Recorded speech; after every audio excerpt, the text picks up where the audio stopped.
balikan muli natin ang kanilang pagpakilig sa kanilang mga fans ni Sharon Cunita at Gabby Concepcion, lalong-lalo na sa concert nila sa Toronto, Canada. Doon talaga nagkaroon ng magandang chemistry ang dating mag-asawa at game na game si Gabby Concepcion at game na game din si Sharon Cunita. Talagang inilabas nila yung kanilang kung ano sila noon.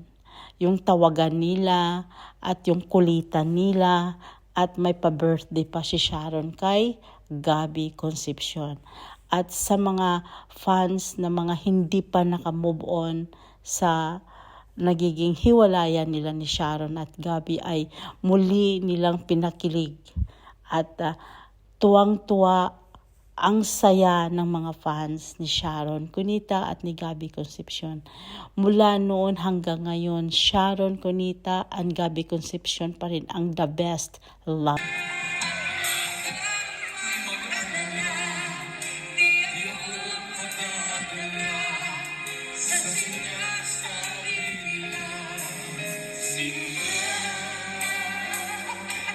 Pakinggan po natin ang mga kantang ginawa ni Baby Go. Nailang ako sabihin. Nakakala po. Lahat ng mga, some of the movies na ginawa namin, kinanta po niya. Pakinggan po natin. Opo, sa pamamagitan ng aming awit, let's take a walk down memory lane. Picture na po ako habang kanya. Parang may Yeah, I know, right? Yes, I love you, walang iba.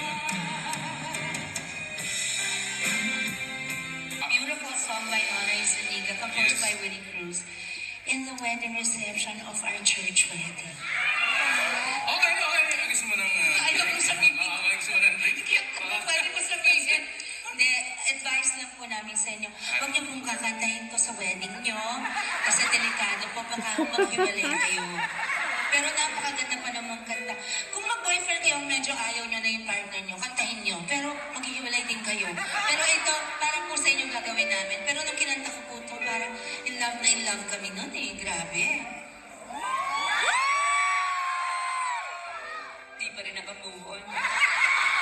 Night after night, we sleep.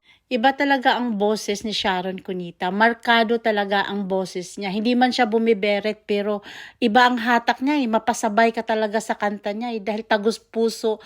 Talagang nasa puso niya ang kanyang pagkanta.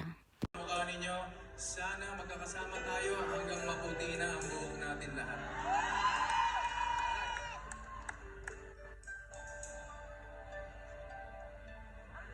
Kung tayo ay sana hindi tayo magbago. Kailanman nasaan man